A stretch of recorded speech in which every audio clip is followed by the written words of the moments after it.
বাঁকুড়ার ওন্দার দিকে যদি নজর রাখি, তৃণমূল নেতাকে ডিম, তৃণমূলের প্রাক্তন অঞ্চল সভাপতিকে ডিম, বাইক থেকে নামিয়ে তৃণমূল নেতাকে ধাক্কা ধাক্কি, সেই ছবি আপনাদের দেখাচ্ছি, দেখুন।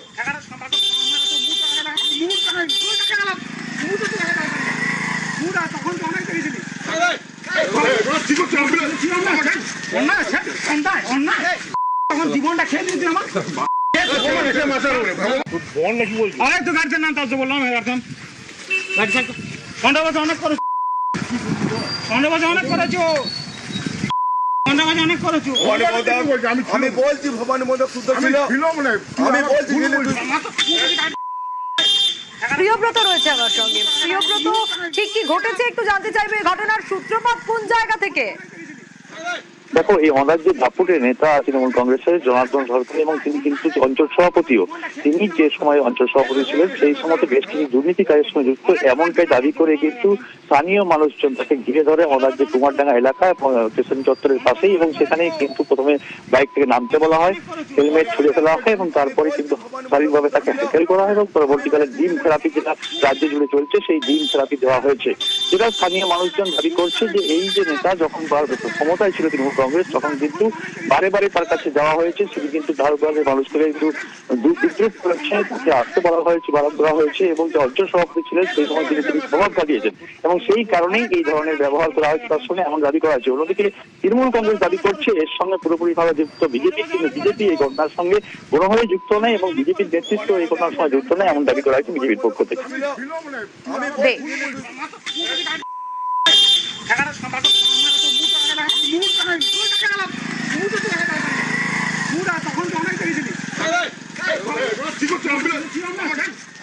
সব জায়গাতেই হচ্ছে, যারা গোটা পশ্চিমবঙ্গে নেতা মন্ত্রী সবারই করছে, এটা একটা ট্রেডিশন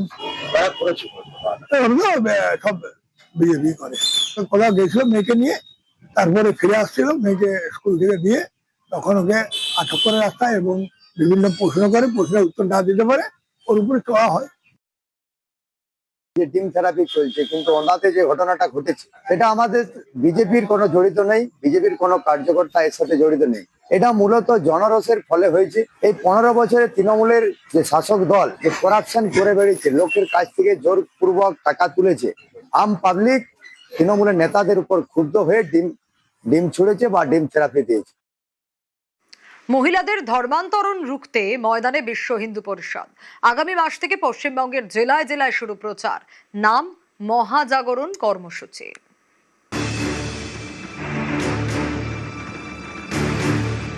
কোথাও লিভ ইন, কোথাও বিবাহ বহির্ভূত সম্পর্ক। বিশ্ব হিন্দু পরিষদের অভিযোগ, এসবের মধ্যে দিয়ে মহিলাদের ধর্মান্তরণ করা হচ্ছে। এমন ঘটনার বিরুদ্ধে এবার তারা পথে নামছে, কর্মসূচিও নিয়েছে। ধর্মান্তরণ রুখতে পশ্চিমবঙ্গে প্রচার চালাবে বিশ্ব হিন্দু পরিষদ। অগাস্টের শুরু থেকে তারা জেলায় জেলায় যাবে।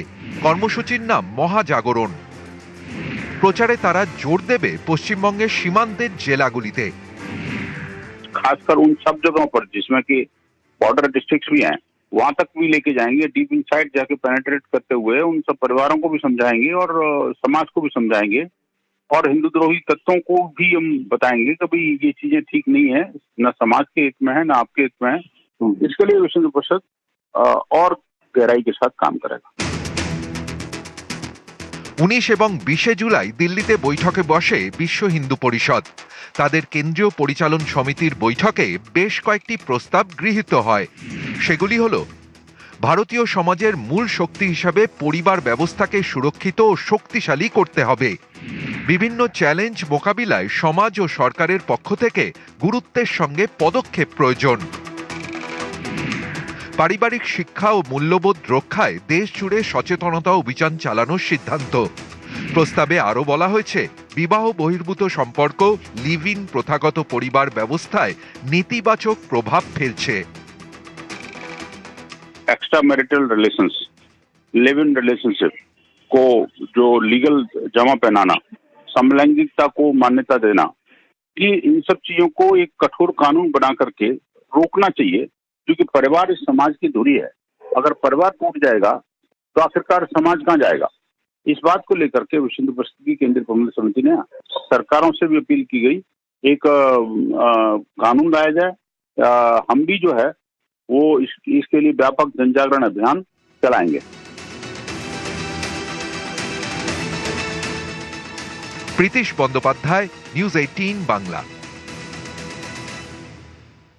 আজ উল্টো রথে মহিষা দলের একটা মন ভালো করা ছবি আপনাদের দেখাই। মহিষা দল একেবারে জমজমাট। 7 দিন ধরে মহিষা দলের রথযাত্রা হয়েছে। সোজা রথ থেকে আজ উল্টো রথ, ভার পর্বের পর মানভঞ্জন পর্ব। 250 বছরের অটুট রীতিনীতি মহিষা দলে। সকাল থেকে উল্টো রথে সাজো সাজো রব মহিষা দল জুড়ে।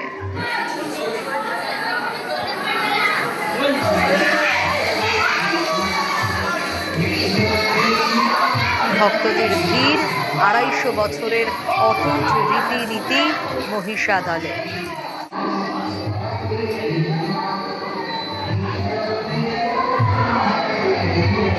সকালবেলা প্রভুর মদন গোপালজির ভোগ নিবেদন হয়েছে, হরিলুট বাতাসা চলছে। রাজবাড়ির তরফ থেকে উনারা আসবেন, প্রতিনিধিরা আসবেন। আবার 1 বছর পরে মদন গোপালজি জগন্নাথ দেব মাসি বাড়িতে ফিরে আসবে। খুব খুব খুব আনন্দ সহিত কাটে। মাসির বাড়িতে এসছে, ভাগনার যে আদর যত্ন এখানে সেটা দেওয়া হয়েছে। ফিরে গেল গন্তব্যস্থলে, ওখান থেকে প্রভু বাবাজি নিজের মন্দিরে যাবে। সেখানে রাধামার মন ভঞ্জনা, মানে উনি যে রেগে আছেন সেটার বিক্রি হবে। আমরা দাঁড়িয়ে রয়েছি মহিষা দলের প্রাচীন 250 বছরের রথযাত্রা উৎসবে, এবং যেখানে মেলা চলছে গত 8 দিন ধরে, আরো 7 দিন চলবে। যে প্রস্তুতি দেখা যাচ্ছে, মানুষের উৎসাহ, এই বৃষ্টির মধ্যেও যেটা দেখা যাচ্ছে, সেটা কিন্তু আজ উল্টো রথে সকলেই এই রথযাত্রা উৎসবে অংশ নেবেন। এবং এই যে রথ, রাজবাড়ির রথ হলেও রাজবাড়ির জানকী দেবী, যিনি তৎকালীন রানী, তিনি 250 বছর আগে সূচনা করেছিলেন। তারপর পরপর বলা যায় যে জনসাধারণ তাদের রথ হয়ে উঠেছে। বড় রথে বৃষ্টির মধ্যেই রথ টেনেছেন হাজারো হাজারো পুণ্যার্থী মানুষজন। আজকেও কিন্তু উপস্থিতি একই রকম হবে এমনটাই আশা করছে রথ কমিটি, এবং এলাকার মানুষজন ইতিমধ্যেই উৎসাহ দেখাচ্ছেন। এবং বৃষ্টি একেবারে বন্ধ হচ্ছে না, রাতভর বৃষ্টি হচ্ছে, ভোর থেকে বৃষ্টি হচ্ছে। তাই রথ সড়ক যাতে ঠিকঠাক থাকে সেদিকেও নজরদারি চলছে, নিরাপত্তা ব্যবস্থা রয়েছে। এক বড় রথের মতো উল্টো রথও ভালোভাবে সম্পন্ন করার লক্ষ্যে সবাই কিন্তু শেষ মুহূর্তের যে তৎপরতা সেটা দেখাচ্ছে। মহিষাদল থেকে ক্যামেরায় সন্দীপ গুড়িয়ার সঙ্গে সুজিত ভৌমিক, নিউজ 18 বাংলা। ভার পর্বের পর মহিষা দলে মানভঞ্জন পর্ব, সাজো সাজো রব। আর একটা ছবি একটু দেখাই, দেখুন রাজবাড়ির ছবি, যা আপনার মন ভালো করতে পারে। আজ উল্টো রথে জমজমাট মহিষা দল, নানা রীতিনীতি, নানা প্রথা রয়েছে, আর সেসব প্রথা মেনেই চলছে উল্টো রথ।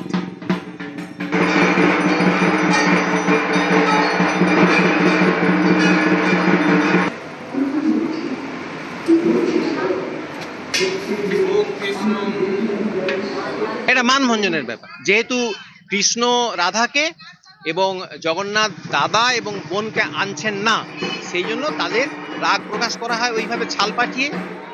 আর জগন্নাথ এবং কৃষ্ণ তাদের মান ভাঙান, এখান থেকে গোটা ফল মূল রাবড়ি ক্ষীর ভালো রান্না করে তাদেরকে পাঠানো হয় সন্তুষ্ট করার জন্য। যেখানে জগন্নাথের মন্দির আছে সেখানে 3 জনই দেবতা আছে, কিন্তু রথের সময় মহিষা দলে জগন্নাথ একা আসছেন। সেই জন্য যাদের আনা হচ্ছে না রথে তাদের রাগ হয়, তাদের রাগের বহিঃপ্রকাশ এবং সেই রাগকে প্রশমনের এই পদ্ধতি, এটা এই ভারে করে আসে বলে এটাকে মেলান ভার বলে। এই যে গোপালজি 8 দিন যে চলে যায়, তার পরবর্তীকালে এইখানটাই রাধা মাজা কি খাচ্ছে না খাচ্ছে ওগুলা যে বাবু গোপালজি দেখতে পায়।